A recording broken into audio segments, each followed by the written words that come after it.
নমস্কার, আমি মাতৃসাধক তন্ত্র জ্যোতিষী শাস্ত্রী শ্রী বাপন ভারতী। আজ আপনাদের একটা বিশেষ টোটকার কথা জানাবো। যদি আপনাদের রান্নাঘরে এই জিনিসগুলো একত্রে থাকে তাহলে ঋণের বোঝা আপনার কখনোই পিছু ছাড়বে না, আপনি বারংবার ঋণে জড়িয়ে পড়বেন। যদি রান্নাঘরে এই জিনিসগুলো একসঙ্গে আপনারা রাখেন, সেই জিনিসগুলো কি? হলুদ এবং জিরার কৌটা, চিনি এবং ডালের কৌটা,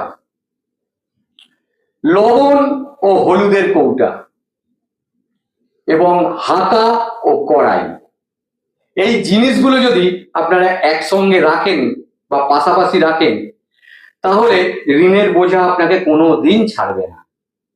এছাড়াও আপনার রান্নাঘরের উত্তর দিকে যদি কোনো ঝাল জাতীয় দ্রব্য থাকে, এই ধরুন কাঁচা লঙ্কা বা শুকনো লঙ্কার প্যাকেট বা গোলমরিচ, এই ধরনের কোনো ঝাল জিনিস যদি উত্তর দিকে থাকে তাহলে কিন্তু আপনাদের পরিবারের ব্যক্তিদের মধ্যে একটা সম্পর্কের অবনতি ঘটবে। সব সময় একটা ঝগড়াঝাটি, রাগ জেদ ভাব একটা থাকবে। এবং গরম করা বা রুটি শাকার যে চাটুগুলো হয় তার মধ্যে কখনোই একবার জল ঢেলে ঠান্ডা করতে যাবেন না।